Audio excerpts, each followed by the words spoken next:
Hello बच्चों, देखो previous class में मैं आप लोग को मैग्निफिकेशन पढ़ाई थी, इमेज फॉर्मेशन पढ़ाई थी कॉनकेव मिरर के थ्रू। आज मैं कॉन्वेक्स मिरर आप लोग को पढ़ाऊंगी, है ना।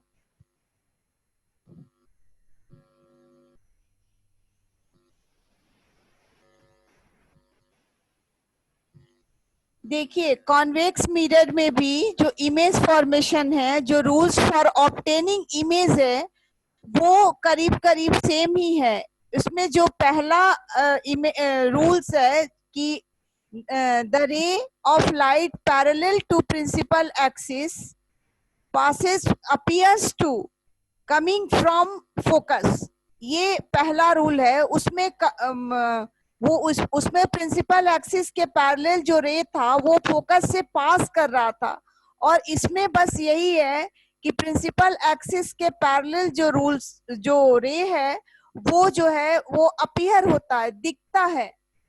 कॉन्वेक्स मिरर में जो प्रिंसिपल एक्सिस के पैरेलल जो रे होता है, रे ऑफ लाइट होता है, जैसे ये इसमें फोकस इधर होता है, सेंटर ऑफ कर्वेचर भी इधर होता है, तो इसके पैरेलल जो रे ऑफ लाइट फॉल होता है मिरर पे, वो आफ्टर रिफ्लेक्शन जो है वो फोकस से आता हुआ दिखता है। आप जब अपनी आंखों से देखोगे तो आपको ये फोकस से कमिंग आउट लगता है कि ये फोकस से निकल रहा है। बाकी सारा रूल ऑब्टेनिंग फॉर इमेज जो है वो सभी रूल सेम है। बाकी सारे रूल सेम है जो कि आपका कॉनकेव मिरर में है, कि जो आप पोल से अगर कोई मिरर में आप रे ऑफ लाइट को सेंटर ऑफ कर्वेचर से अगर आप गुजारते हो तो आफ्टर रिफ्लेक्शन ये सेंटर ऑफ कर्वेचर से ही पास करेगा। ये जो बाकी रेस्ट ऑफ द रूल सभी सेम है, कि अगर आप फोकस से गुजारते हो तो वो आफ्टर रिफ्लेक्शन जो है वो प्रिंसिपल एक्सिस के पैरेलल अपीयर्स होगा, वो दिखेगा कि वो प्रिंसिपल एक्सिस के पैरेलल है। तो ये रूल्स जो आपने कॉनकेव मिरर के लिए पढ़ा, उसी तरह से आपका कॉन्वेक्स मिरर में भी है इमेज बनाने का तरीका। बस इसमें डाइवर्स कर देता है रे को, रे पास नहीं कर पाता है मिरर से, क्योंकि जो उसका जो सरफेस होता है वो पॉलिश्ड होता है, जिधर वो पास करना होता है। यही कारण है कि यहीं से टकरा करके रे क्या हो जाता है, वो डाइवर्ज कर जाता है, और आपको दिखता है कि वो फोकस से आ रहा है, वो दिखता है कि सेंटर ऑफ कर्वेचर से वो टकरा के आ रहा है, या फिर आपको अगर पोल से आप पास कराते हो तो वो सेम एंगल बना के क्या होता है, रिफ्लेक्ट कर जाता है। जितना एंगल ऑफ इंसिडेंस उतना ही एंगल ऑफ रिफ्लेक्शन का होता है। तो ये सभी रूल्स जो है वो सेम है, जैसा कि आपका कॉनकेव मिरर में आपने पढ़ा है ना। तो आज हम दो इमेज बना लेते हैं कॉनकेव मिरर से। कैसे इमेज बनाएंगे, देखिए। इसमें एक तो है कि ऑब्जेक्ट को इन्फिनिटी पे रखेंगे तो फोकस पे इमेज बनेगा।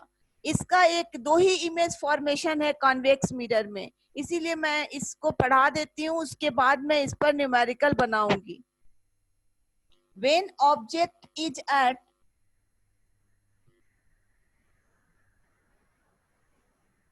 इंफिनिटी,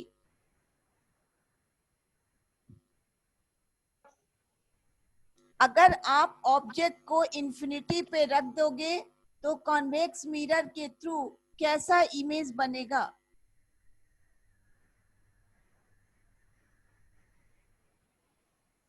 दिस इज पोल,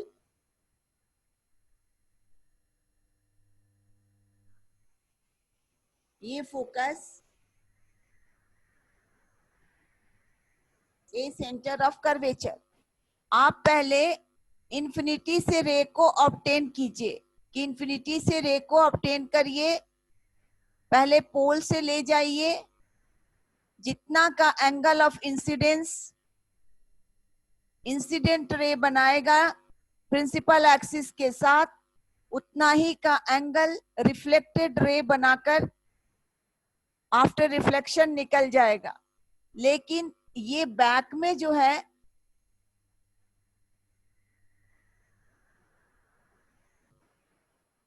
अब दूसरा रे आप सेंटर ऑफ कर्वेचर से ले सकते हैं।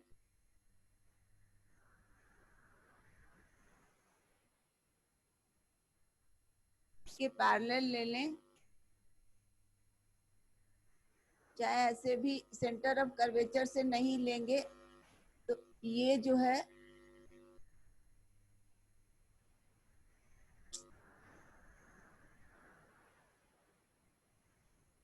एक मिनट,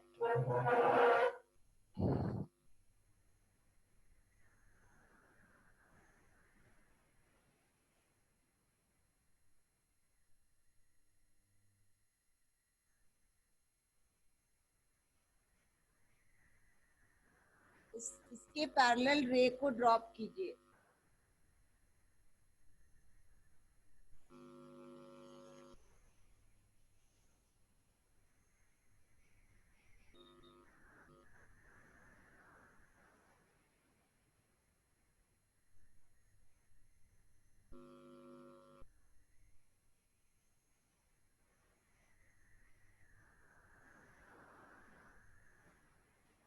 थोड़ा छोटा है।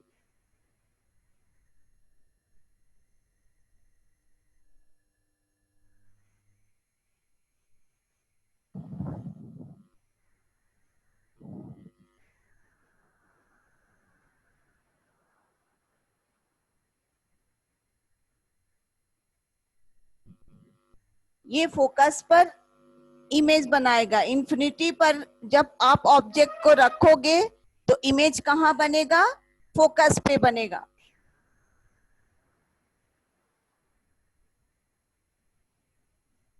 बहुत छोटा बनेगा। वो जो इमेज होगा ना, वो क्या होगा? छोटा होगा। वो इमेज छोटा होगा। आप इस रे को चाहो तो सेंटर ऑफ कर्वेचर से भी पास करा सकते हो। अगर आप इसको सेंटर ऑफ कर्वेचर का ले लेंगे तो सीधा सीधा पास कर जाएगा। ऐसे भी आप कर सकते हो और यहाँ ये ड्रॉप करके फोकस पर इमेज बना सकते हो। फिर ये रिफ्लेक्टेड नहीं दिखाओगे। ठीक है, तो फोकस पे आप कई प्रोसेस है आपका ये रे को ड्रॉप करने का। तो आपने पढ़ा कि अगर आप सेंटर ऑफ कर्वेचर से रे को ड्रॉप कराते हो तो वो उसी डायरेक्शन में क्या होता है? आफ्टर रिफ्लेक्शन पास कर जाता है, ऐसा अपीयर होता है। इसमें अपीयरेंस होता है कि वो उसी डायरेक्शन में पास करता हुआ दिखाई देगा।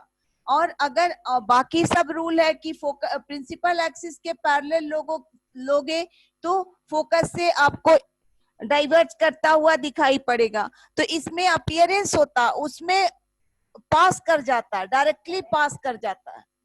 तो इस तरह से आप फोकस पर क्या बना सकते हैं? इमेज बना सकते हैं कि इमेज जो है वो फॉर्म करता है कहाँ पे? फोकस पे। तो कैसा होगा नेचर, पोजीशन? ऑब्जेक्ट जब इंफिनिटी पे होगा तो पोजीशन ऑफ इमेज कहाँ होगा? ये होगा फोकस पर, एट फोकस। उसमें भी यही बात था। अगर ऑब्जेक्ट इंफिनिटी पर था तो फोकस पे इमेज फॉर्म कर रहा था। इसमें भी यही बात है, लेकिन उसमें रियल इमेज फॉर्म कर रहा था और इसमें इरेक्ट वर्चुअल इमेज फॉर्म करेगा। इरेक्ट इमेज होगा, उसमें आपका इरेक्ट इमेज नहीं था। उसमें जो रियल इमेज था तो वो क्या था? इन्वर्टेड था। इसमें वर्चुअल इमेज है इसलिए इरेक्ट है। एट फोकस नेचर क्या होगा? नेचर होगा virtual erect and erect. Size होगा स्मॉलर देन ऑब्जेक्ट। है ना, डिमिनिस्ड जिसको कहते हो, हाईली डिमिनिस्ड होगा, है ना। तो एक एक ये होता है इमेज फॉर्मेशन। दूसरा, जब आप केस 2 में जब आप ऑब्जेक्ट को आपको ड्रॉप करना है तो ड्रॉप कर सकते हैं इस फिगर को। केस 2 में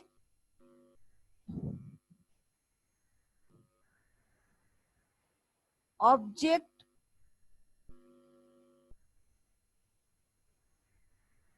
इज प्लेस्ड एनीवेयर, लिखिए, where in front of the mirror, of the mirror, क्योंकि फेस तो उसका इन फ्रंट में रहेगा ना।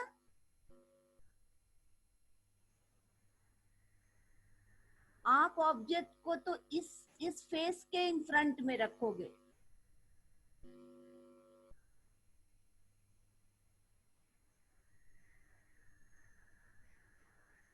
अब आप कहीं भी ऑब्जेक्ट को रख दो, यहाँ रख दिए ऑब्जेक्ट को, कहीं भी रख दो, पोल से बियॉन्ड किधर कहीं भी आप ऑब्जेक्ट को रख दो, इमेज एक ही जगह बनेगा। प्रिंसिपल एक्सिस के पैरेलल आपको ये फोकस से होता हुआ अपीयर होगा। पहले इसको कर लो, और एक जो पोल से लेके जाओगे वो फिर एंगल ऑफ इंसिडेंस के इक्वल एंगल ऑफ रिफ्लेक्शन बनाते हुए जो रे ऑफ लाइट है निकल जाएगा। जब आप इसको बैक मूव कराओगे इस रे को, इधर तो इमेज बनेगा नहीं। जब भी इमेज बनेगा तो फोकस और पोल के बीच में बनेगा। यहाँ फोकस है, फोकस और पोल के बीच में ये इमेज बनेगा, छोटा बनेगा, स्मॉलर देन ऑब्जेक्ट बनेगा। और एनीवेयर ऑब्जेक्ट कहीं भी रहे, यहाँ रहे, यहाँ रहे, यहाँ रहे, इधर रहे, माने इंफिनिटी और पोल के बीच में। इसको आप कह सकते हो between pole and infinity, between pole and infinity,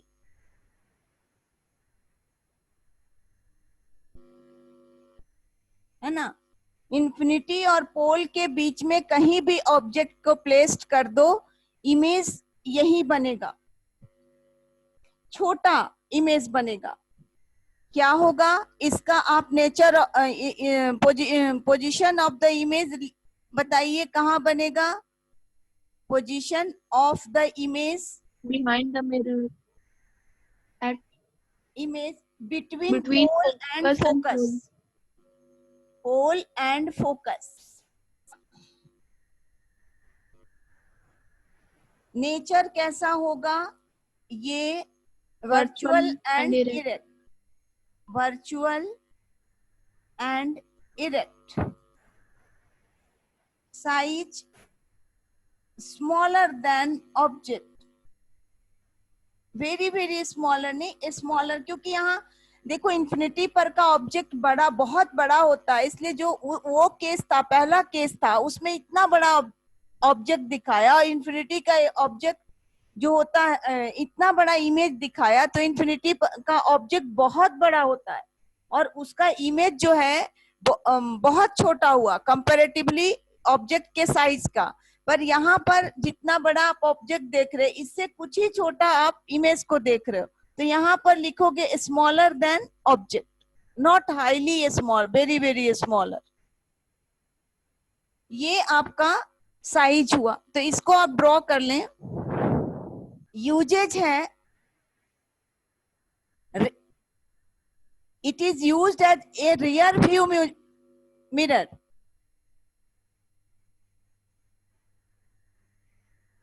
एक रियर व्यू मिरर की तरह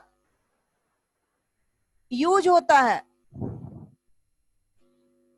ड्राइवर के साइड मिरर के रूप में इसका यूज करते हो, ताकि आप, एक तो आप कह रहे हो कि बहुत हाईली डिमिनिश्ड इमेज बनाता है, इसका जो फील्ड ऑफ व्यू है वो बहुत बड़ा होता है। एक कॉन्वेक्स मिरर का फील्ड ऑफ व्यू जो होता है ना, वो बहुत बड़ा होता है, बहुत बड़ा फील्ड ऑफ व्यू है। यही कारण है कि इसको सिक्योरिटी मतलब जो जितने भी शॉप्स हैं उसमें सिक्योरिटी मिरर के रूप में भी यूज किया जाता है, ताकि आप जो है बहुत मतलब मॉल वगैरह में लगा दिया जाता है इस मिरर को, ताकि बहुत बड़े एरिया को ये कवर अप कर सके और आपको कोई कहीं ऐसा नहीं हो कि कोई सामान उठा ले दुकान से, तो इस मिरर से वॉच करते हैं जो वहां के स्टाफ होते हैं, वो सिक्योरिटी मिरर से इस वॉच करते हैं। इसमें ये एबिलिटी होने के कारण कि इसका व्यू जो होता है वो बहुत बड़ा होता है। इसी की वजह से ड्राइवर भी जो है, driver truck driver, bus driver, car driver, scooty जितने भी हैं, उनके साइड मिरर के रूप में इसी मिरर का यूज किया जाता है, ताकि जो आपने कहा कि इंफिनिटी पर के ऑब्जेक्ट का बहुत छोटा इमेज बनाता है, तो क्या होता है कि बहुत दूर तक का जो है जो पीछे का जो बैक साइड होता है, किसी भी ड्राइवर के बैक साइड में जितने भी कार चाहे मोटर चाहे साइकिलिस्ट जितने भी आ रहे हैं, वो सारा का पिक्चर जो है उनके छोटे से मिरर में पता चल जाता है कि मेरे पीछे कितनी गाड़ियां हैं या कितने दूर पर है। ये सब थोड़ा आराम से ड्राइवर को पता चल जाता है। तो सेफ्टी पॉइंट ऑफ व्यू से वो अपने आप को सेफ करके ड्राइव करते हैं। तो इसलिए ये साइड मिरर के रूप में किसी भी कार ड्राइवर या बस ट्रक ड्राइवर के साइड मिरर के रूप में यूज किया जाता है। और जो इसका वास्ट फील्ड ऑफ व्यू है, माने देखने का वास्ट फील्ड ऑफ व्यू है, उसके चलते इसका यूज जो है वो सिक्योरिटी मिरर के रूप में किया जाता है, कि सिक्योरिटी मिरर शॉप्स वगैरह में किया जाता है। कॉनकेव मिरर का यूज नहीं किया जाता, क्योंकि कॉनकेव मिरर में जब नजदीक का जो, जैसे कि आप देखते हो कि कॉनकेव मिरर में फोकस और पोल के बीच का जो ऑब्जेक्ट होता है उसका बहुत बड़ा मैग्निफाइड इमेज बनता है, लेकिन बाकी जो इमेज है वो उतना क्लियर नहीं बन पाते। एक तो उल्टा बनता है, इन्वर्टेड बनता है ना, क्लियर तो बनता है पर इन्वर्टेड इमेज बन जाता है। इसलिए किसी को देखने में थोड़ा क्या होगा, मुश्किल होगा। तो कॉनकेव मिरर का ये जो नेगेटिविटी है, इसी के वजह से इसका यूज जो है वो ड्राइवर के पास नहीं होता, ड्राइवर के साइड मिरर के रूप में नहीं होता है।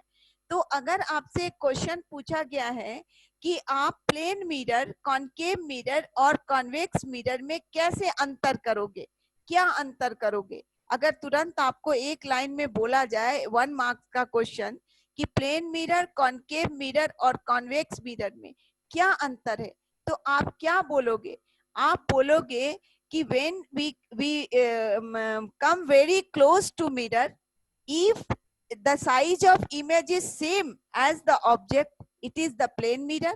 अगर हम बहुत मिरर के क्लोज में जाते हैं और इमेज का साइज जो है ऑब्जेक्ट के साइज के बराबर होता है, तो हम क्या समझेंगे? हम समझेंगे कि वो क्या है, प्लेन मिरर है ना। अगर हमारा बहुत बड़ा पिक्चर आ जाता है, आप मिरर के क्लोज में जाओ और पिक्चर आपका बहुत बड़ा आ जाएगा, तो आप समझिएगा कि वो कॉनकेव मिरर है, क्योंकि आप जानते हो कि कॉनकेव मिरर में फोकस और पोल के बीच में जब कोई ऑब्जेक्ट होता है तो उसका इमेज जो है काफी मैग्निफाइड मिरर के पीछे बनता है, तो वो कॉनकेव मिरर को रिप्रेजेंट करेगा। अगर आप फोकस और पोल के बीच में रहते हो, यानी वेरी क्लोज टू मिरर, अगर आपका इमेज छोटा बनता है तो आप समझिएगा कि वो कन्वेक्स मिरर है। ये बहुत बेसिक अंतर है प्लेन, कॉनकेव और कन्वेक्स मिरर में। आप लिखना चाहते हैं तो इस क्वेश्चन को भी पहले तो इसको ड्रॉ कर लें कि ओ अच्छा, ये तो ड्रॉ कर लिए थे ना, ये तो मैं यूज पढ़ा रही थी। तो पहले आप यूज तो आप जान गए ना, एक as a rear view mirror और दूसरा फॉर क्या, ड्राइवर, और दूसरा यूज है, ये पहला यूज है, और दूसरा use security mirror in shops as a security mirror.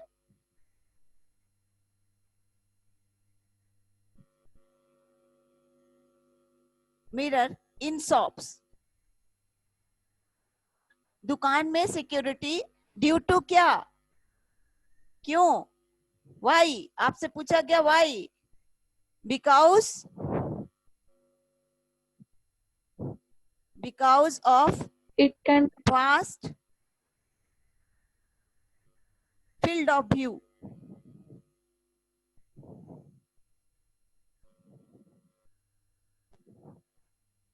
आपसे पूछा गया कॉनकेव मिरर का यूज क्यों नहीं करते हैं, तो इसका फील्ड ऑफ व्यू वास्ट नहीं है। और दूसरा बात है कि ये मोस्ट ऑफ द पिक्चर को इन्वर्टेड बनाता है, इसके वजह से हम नहीं करते हैं, है ना। अगर आपसे पूछा जाए क्यों नहीं करते हैं, ड्राइवर क्यों नहीं करता है, तो इसका वास्ट फील्ड ऑफ व्यू नहीं है और ये inverted, most of the cases में ये इन्वर्टेड इमेज बनाता है, इस वजह से नहीं करते हैं। ओके, तो ये आपका यूज हुआ कॉन्वेक्स मिरर का।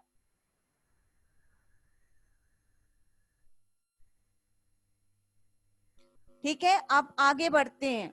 मैं आपको न्यूमेरिकल बताने जा रही हूँ, है ना। अब आज मैं कॉनकेव और कॉन्वेक्स मिरर में के ऊपर आपको उस पर बेस्ड जो है, कॉनकेव और कॉन्वेक्स मिरर पर बेस्ड जो न्यूमेरिकल्स हैं उसके बारे में बताने जा रही हूँ। आप ये क्लियर रहिए कि कॉन्वेक्स मिरर को आप डाइवर्जिंग मिरर भी बोलते हो, कॉनकेव मिरर को क्या बोलते हो, कन्वर्जिंग। क्योंकि आपको कभी कभी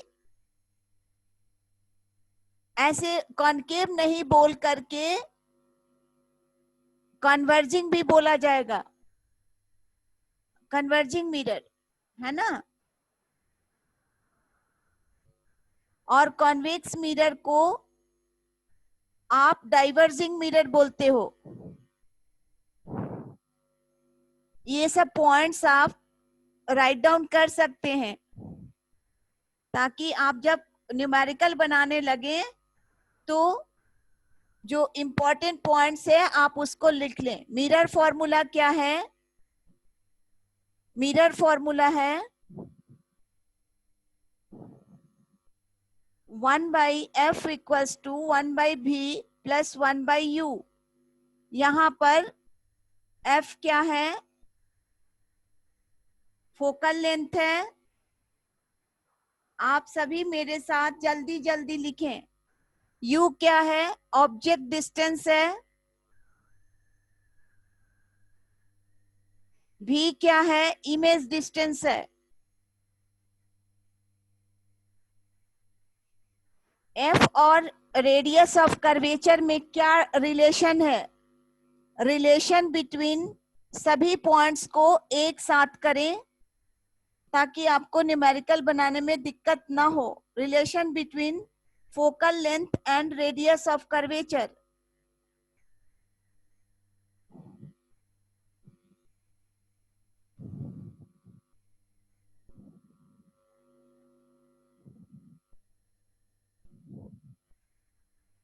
of curvature f is equal to r/2।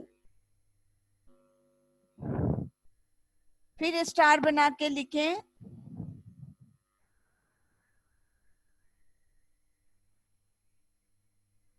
Magnification, magnification of mirror दोनों के लिए, ये दोनों के लिए ऑफ स्फेरिकल मिरर यानी बोथ मिरर,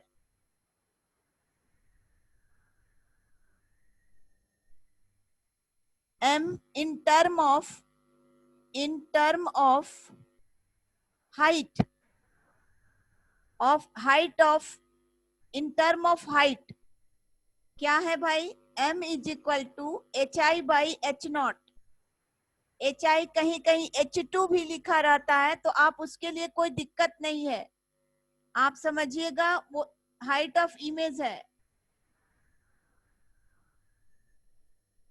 ऑफ इमेज है, हाइट ऑफ ऑब्जेक्ट है h0।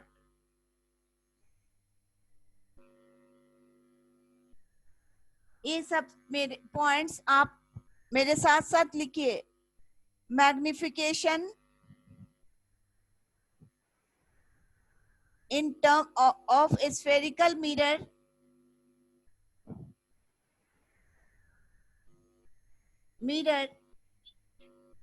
in term of object and image distance. Object and image distance.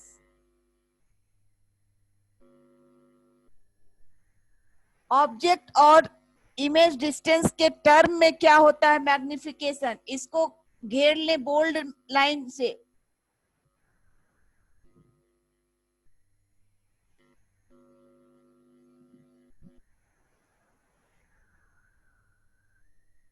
आप जितने भी फॉर्मूलाज हैं उनको अच्छे से अपने कॉपी में लिखें और हमेशा कोशिश करें कि पढ़ते रहें.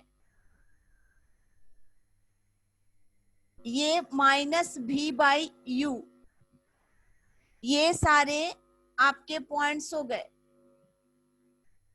अब हम न्यूमेरिकल बनाना शुरू करेंगे. आप इसको राइट डाउन करिए, मैं क्वेश्चन देती हूँ.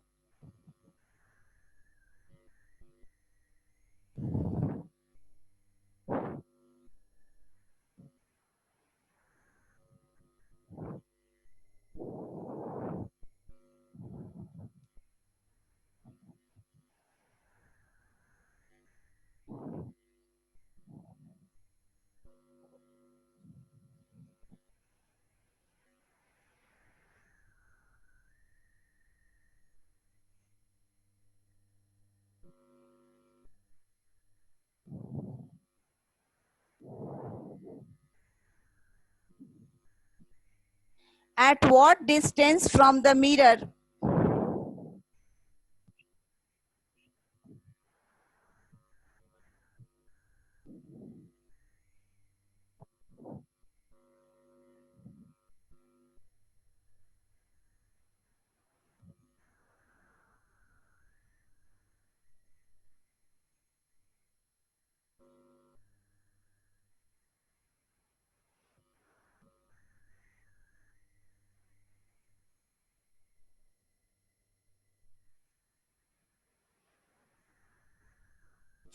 at what distance from the mirror should a screen be placed? Should a screen be placed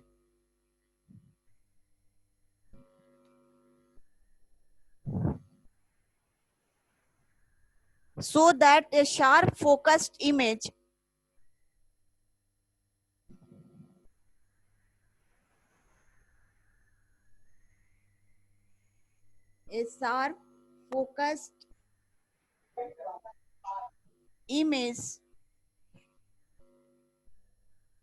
can be obtained?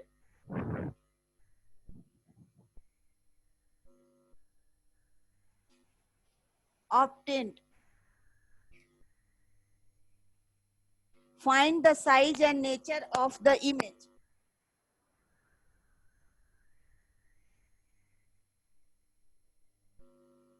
Find the size and nature of the image. देखिए मैंने क्वेश्चन लिख दिया, इसको आप रीड कर लें. This is 27 centimeter.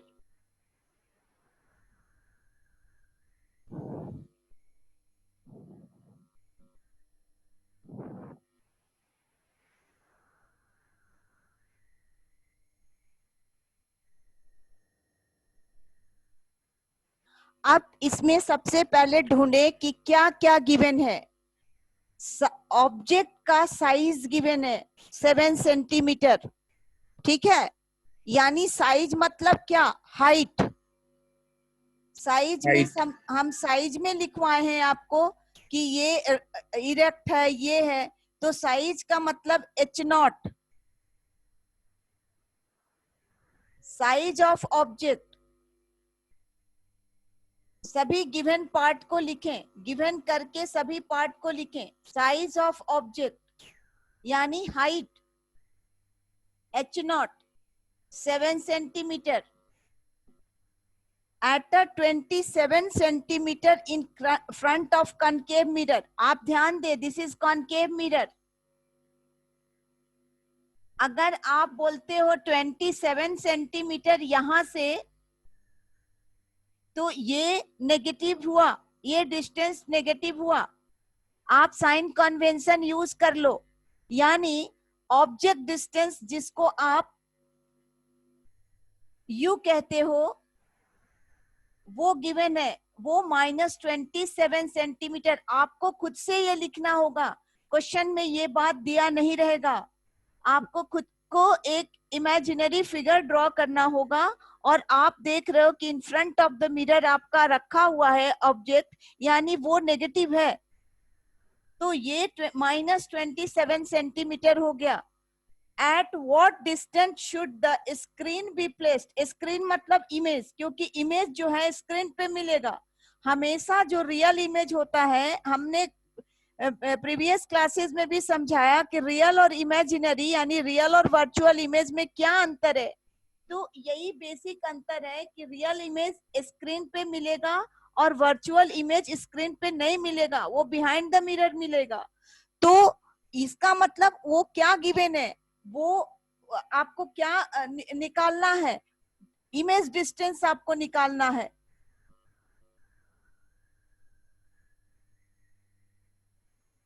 Image distance भी equals to what? अब जो है find the size nature, image का साइज वगैरह भी. अगर जब कभी भी साइज कहता है आपको फाइंड करने, यानी वो मैग्निफिकेशन की बात कर रहा है. मैग्निफिकेशन से आपको रिलेशन पता करना होगा कि इसका साइज क्या है और इसका नेचर क्या होगा. वो तो आप रियल इमेजिनरी, आपको हम बताए थे कि मैग्निफिकेशन को पॉजिटिव होगा तो आप क्या समझेंगे, नेगेटिव होगा तो आप क्या समझेंगे. ये सारे पॉइंट्स को आपको अच्छे से पढ़ना है. फिजिक्स थोड़ा टफेस्ट सब्जेक्ट्स में से माना जाता है, तो इसको थोड़ा कॉन्सेप्ट लेके पढ़ना पड़ेगा, तो बहुत इजी लगेगा, otherwise it will become difficult. अब मेरे पास क्या क्या गिवन है, मेरे पास H0 गिवन है, मेरे पास U और V, focal length is given.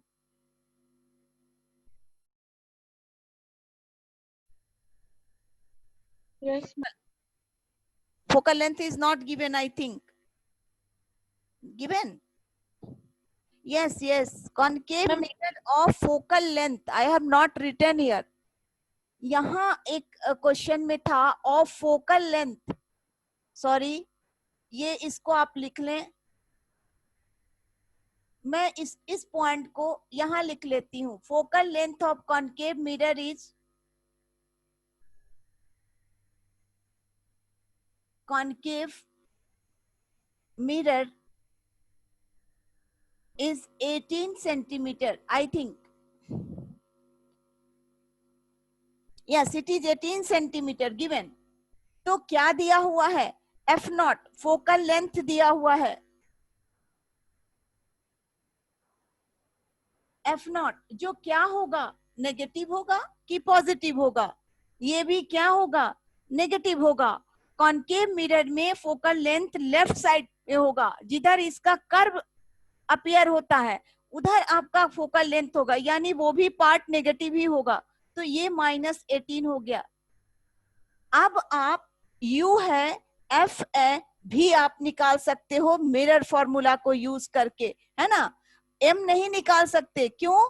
क्योंकि या तो M गिवन होता या HI गिवन होता, तो कोई एक पार्ट निकलता, पर साइज हमको नहीं निकल पाएगा अभी. तो हम सबसे पहले V की बात करते हैं, क्योंकि V और U को लेके हम मैग्निफिकेशन फाइंड आउट कर सकते हैं.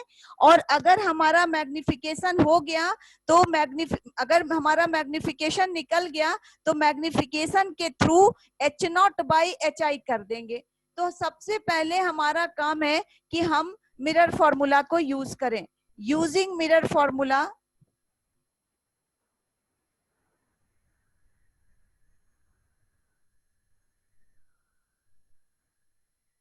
One by F is equal to 1/b plus 1/u. सबसे पहले इसको राइट डाउन करें आप.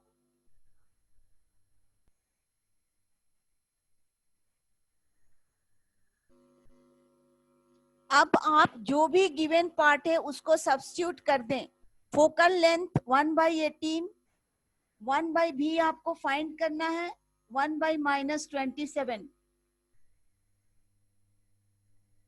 इसको लिख सकते हैं -1/18, क्योंकि डिनोमिनेटर नेगेटिव नहीं होता इसलिए आपको अपने आप इसको ऊपर में लेके जाना पड़ेगा। -1/27।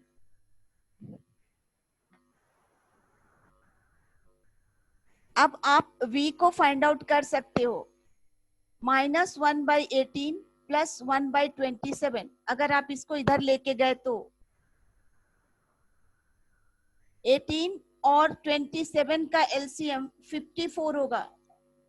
-3 + 2 -1/54,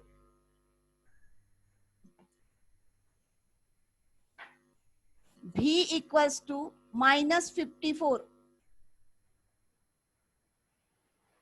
आप जानते हैं कि एक ही केस में भी पॉजिटिव मिलता है, अगर वो, क्योंकि 18 सेंटीमीटर फोकस है, इसका मतलब ऑब्जेक्ट कितना है, 18 सेंटीमीटर फोकस है, तो 18 टू जा 36 सेंटर ऑफ कर्वेचर, यानी ऑब्जेक्ट सेंटर ऑफ कर्वेचर के बाहर रखा हुआ है। 27 सेंटीमीटर पे ऑब्जेक्ट है, तो डेफिनेटली वो सेंटर ऑफ कर्वेचर के बाहर रखा हुआ। आप चाहो तो खुद से एक इमेज फॉर्म कर सकते हो, वो आप खुद से एक इमेज फॉर्मेशन कर सकते हो अगर आप अच्छे से समझ जाते हो। देखो भी निगेटिव मिला और ये करेक्ट है, क्योंकि अगर आपका ऑब्जेक्ट सेंटर ऑफ कर्वेचर और इंफिनिटी के बीच में है तो डेफिनेटली आपको रियल इमेज ही मिलेगा, और रियल इमेज का डिस्टेंस हमेशा नेगेटिव होता है। तो ये 54 सेंटीमीटर मिला आपको।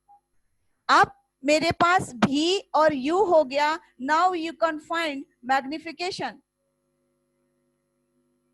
m is equal to -v/u, तो -54 बाई u कितना है,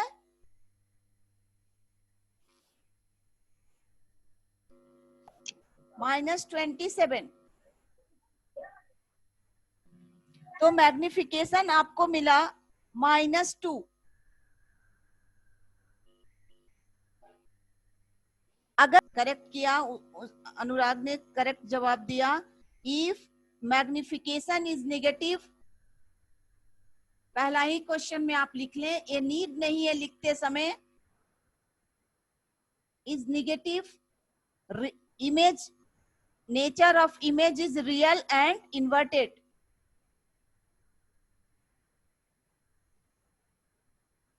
रियल एंड इन्वर्टेड, यहां नेचर आपको मिल गया। अब आप m इक्वल्स टू hi/h0, आपको m आपने फाइंड आउट किया, m के जगह पे आप -2 रख दें। hi इज गिवन और object is given, I think 7 centimetre object is given. Object का हाइट हमेशा पॉजिटिव होगा, क्योंकि आप ऑब्जेक्ट को इरेक्ट रखोगे, इसलिए ऑब्जेक्ट के हाइट को हमेशा पॉजिटिव रखोगे। तो hi is equal to -14 centimetre, क्योंकि आप ये इन्वर्टेड इमेज होगा। नेगेटिव आया, साइज यानी इन्वर्टेड है ना, ये साइज जो है -14 आया, इसका मतलब इन्वर्टेड है, इसीलिए नेगेटिव आया। पर आपको हाइट को इन्वर्टेड नहीं लिखना है। हाइट ऑफ इमेज कितना आया, चाहे साइज ऑफ इमेज आपसे पूछा 14 सेंटीमीटर।